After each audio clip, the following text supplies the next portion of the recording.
An investigation into a series of alleged multi-million-dollar fraud schemes in Minnesota involving the state's large Somali community. The Somalians should be out of here. Somalia is considered by many to be the worst country on earth. 4:32 a.m., Minneapolis, Minnesota. The streets are silent under heavy fog rolling off the Mississippi River. Neon signs flicker outside. Shuttered hookah lounges and halal markets in the Cedar Riverside neighborhood. No traffic, no sound. Just the faint hum of engines idling 2 blocks away.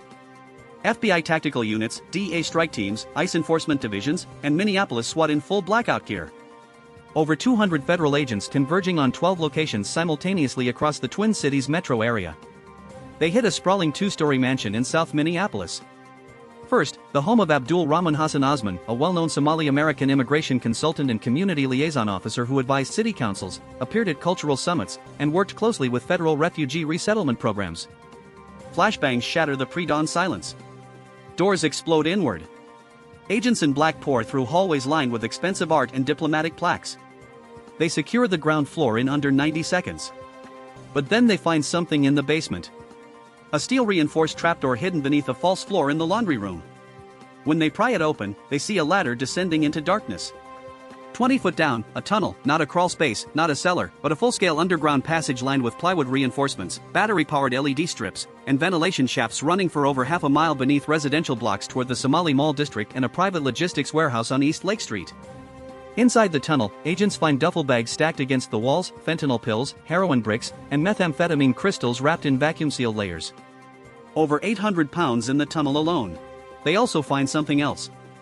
A steel lockbox containing encrypted hard drives, satellite phones with international SIM cards, and handwritten ledgers tracking payment codes, convoy schedules, and border crossing windows. One name appears on every page. Osman and the operation have a code name. Project Northbound 7:14 a.m. FBI Cyber Forensics Division, Minneapolis Field Office.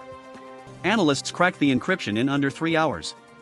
What they see on the monitors makes veteran investigators go silent. A sprawling digital network diagram connecting shell companies, nonprofit foundations, import-export logistics firms, and cultural community organizations across Minnesota, North Dakota, and Manitoba, Canada. Money flows disguised as grants for refugee support programs, investments in halal food distribution chains, and consulting fees paid to ghost advisors who never existed. But underneath it all is a pipeline, a drug empire built on trust, language barriers, and institutional access. Osman wasn't just advising the community, he was commanding it.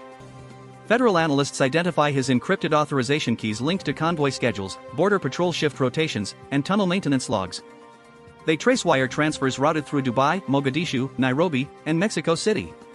Because this wasn't just an East African operation, it was a partnership. The East African Transnational Syndicate had formed a logistics alliance with Gulf Cartel connections operating through secondary distribution hubs in Texas and Arizona. The cartel supplied bulk fentanyl and methamphetamine from Mexican superlabs. The syndicate moved it north through Somali community networks that federal agencies rarely scrutinized.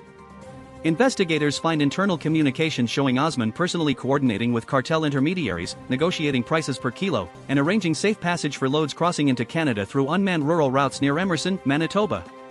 One encrypted message reads, "Border window confirmed." 2 4 patrol grids are offline. 4 trucks cleared. Another payment received. Next shipment, 600 kilograms. Split delivery half Minneapolis warehouse. Half Winnipeg drop. This is not corruption. This is command-level collusion. This is not negligence. This is engineered infiltration, and the network is bigger than anyone imagined. 6:51 a.m. Federal Operations Command Center, Minneapolis. A massive digital map fills the wall. Dozens of red markers pulse across Minneapolis, St. Paul, Bloomington, Rochester, and rural towns along the I-94 corridor toward the Canadian border. Over 600 federal agents are now mobilized. ICE tactical units, DEA strike teams, FBI counterterrorism divisions, Minneapolis Metro SWAT, Minnesota State Patrol and units, and U.S. Customs and Border Protection helicopters circle low over the northern prairie. The mission is clear. Dismantle the entire network in one coordinated sweep. They hit a private warehouse on East Lake Street.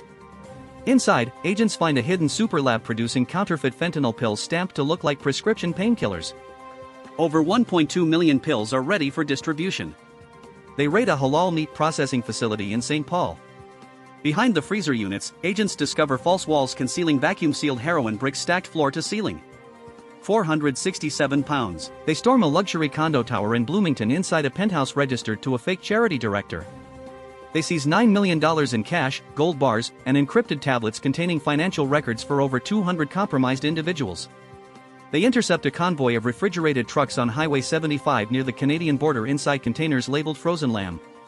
Agents find 890 pounds of methamphetamine hidden in false compartments beneath legitimate cargo. In 6 hours, federal forces seize 41 tons of narcotics. Over $14 million in cash and assets. 87 suspects in custody. The underworld took more damage in 6 hours than it had in 6 years. 10:22 a.m. ICE Detention Processing Center, Minneapolis. Investigators begin interrogating mid-level operators. What they learn is worse than the drugs. The network had infiltrated law enforcement, immigration services, and city planning offices. At least 19 individuals on government payrolls were compromised. Border agents who delayed inspections during convoy windows. Immigration case officers who fast-tracked visas for cartel couriers. City code inspectors who ignored construction permits for tunnel excavation beneath residential properties. Patrol officers who leaked raid schedules hours before operations. One detained sergeant from the Minneapolis Police Department admits he was paid $4,000 per month to reroute patrol grids away from certain blocks on specific nights. Another officer confesses he received cash bonuses for providing real-time location data on federal surveillance vehicles. Federal agents find internal logs showing that over $2.7 million was distributed to compromised officials over 3 years. One senior analyst says it quietly. This was a second enforcement system, a parallel police force designed to protect them. And it worked because no one wanted to ask the hard questions. 2:38 p.m. FBI Strategic Intelligence Unit. Analysts pulled a final file from Osman's encrypted server. It's labeled Phase 3, Permanent Infrastructure. Inside, they find architectural plans and blueprints for expanding the tunnel system beneath Cedar Riverside into a multi-route underground highway connecting Minneapolis, St. Paul, and rural drop points near the Canadian border. Proposals for acquiring rural farmland along Highway 75 to establish agricultural logistics hubs that were actually cartel distribution centers, draft contracts with shell construction firms to build new community centers and cultural facilities, each designed with hidden basement storage vaults and reinforced floors to support heavy freight. And a chilling final memo. By 2028, Minneapolis becomes the permanent northern hub. Untouchable, unseen, unstoppable. This was not just infiltration. This was colonization. They were redesigning the city from the inside out, not to destroy it, but to own it. Power does not always need violence. Sometimes it only needs silence and ambition and the trust of people who believe the system is still working.